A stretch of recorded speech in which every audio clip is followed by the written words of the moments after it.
calculus application. Simple lang. By this acronym, no? Lang. Grades. So first step, you have to get what are the given in the problem. So parang ano lang siya, standard theoretical method of solving problems. Okay? Next, you have to get the required. Kasi required sa problem. Okay? Then set up an equation to be used. Then, mapaka mag-differentiate or derive. Adisir ka mag-substitute. So, nanira siya ka-simple. Muna na yung pinaka-root na niya siya sa process flow para di mo mag-resource. Kuha. Yes, sir. Balik ko na.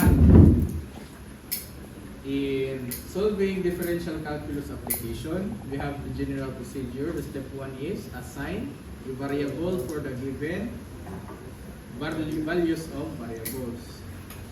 Assign sa ka kung asa ang length, asa ang width, asa ang radius, asa ang height or altitude, asa ang area, asa ang volume sa i-require sa problem.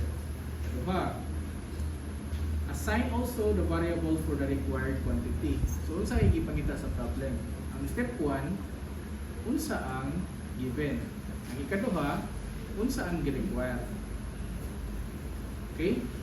After which, step 3, set up an equation between the given variables and the required variables. So, imuha siyang i-relate isa ang given, isa po ang i-require, saan mo siya ma-relate mo siya sa usa lang ka equation. After that, mapa ka mag-derive or differentiate. Ha? Next, mapa ka mag-final substitution. Mapa ka mag-substitution. Substitute the given quantities and solve for the required. Klaro? Uy. Okay. Sample ta. If for the first example, this is all about approximation of errors.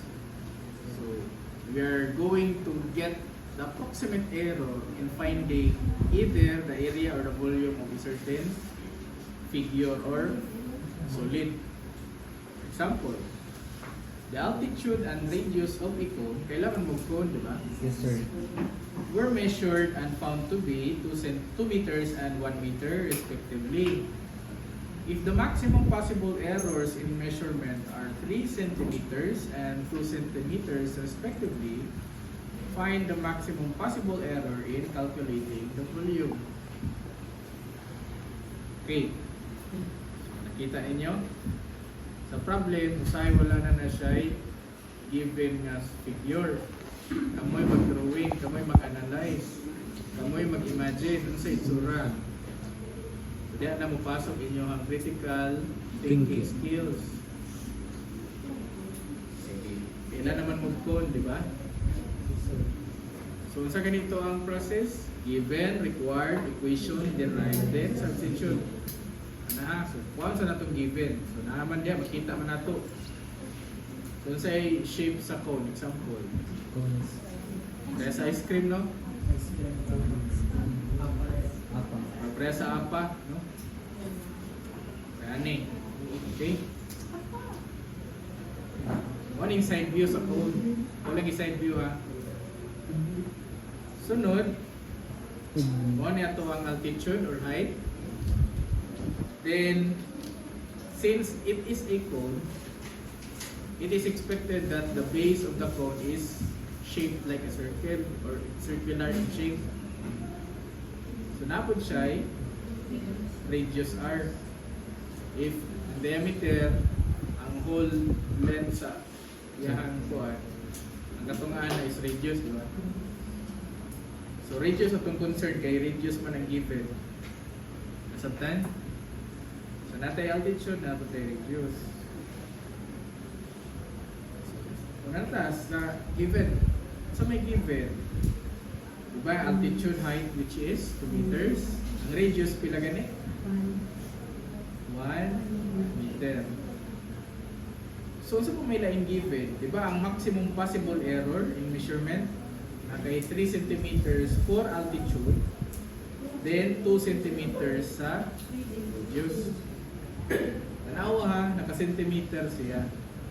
So you have to convert it first into meter. Kasi man. So pila man ka meter, pila man ka millimeter, centimeter ang 1 meter? 100, di ba? Kabalo na mo mag-convert? Kabalo na ba? Dili? So di ba ang given is 1 meter sa altitude o radius.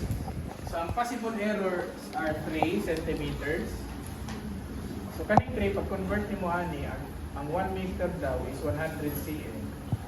Makancel ng cm, meter na lang bilin. So 3 times 1 is 3 over 100. So meter na imong unit. 3 divided by 100, that is kumana ni mo ha a differential h or altitude. Okay? So kung diferensya daw siya o 3 cm or 0.03 meter. So manang na kay dh nga 0.03. Ang ikaduha, ang diferensya is ang radius. Siguro wala ni na tarong o sukod. So manang na siya differential possible error sa pag-measure. So that is 0.02 for the radius. Differential sa radius nga possible error. So nakumanta sa step 1, di ba? So usa ganitong step 2? Sa man require? Maximum possible error. Saan sa man? Volume. So volume. So derivative sa volume. Volume sa man? Bigger. O kabalo mo sa formula sa volume sa cone. Yan, laay. So, wala ha, dapat kabalo mo sa inyong geometry sa una. I don't know if na-recall pa ba ninyo? So for step 2, get the required. Diba ang differential volume sa imong cone, mana siya? Wala pa ta kabalo. Wala itong required. So somehow, imo siyang i-relate sa given volume towards the height or the altitude and the radius. That has something to do with step 3. So mag-set up ka og equation which is itong volume sa cone. Ba mo ni siya? Set up an equation between the height, the radius, and the volume. Okay? So data istorya na class, no? So, di ba ang cone ingunani na siya itsura? No? Para dili mo mawala ang storyaan ni kunani. Ang cone, di ba naani tumoy diri tulis? Tulisan ning cone. So nang tulisan, di ba? Sharp. Or tulisan ka naman ng list yun ba? Bad daw. Oo, din na. Ano ba? Di ba bad mo na siya? Okay? So ang formula daw ani, before pa na-create ang karangkong, sa una daw, ang mga anghel 100% mga good daw na siya.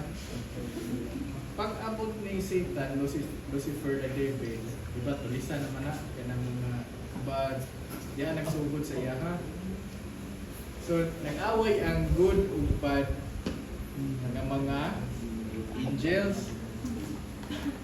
So ang total volume daw, no, sa mga tulisan, napildi sila kay ang 1/3 sa mga angel, mga tulisan man, bagsak na sila sa Heaven.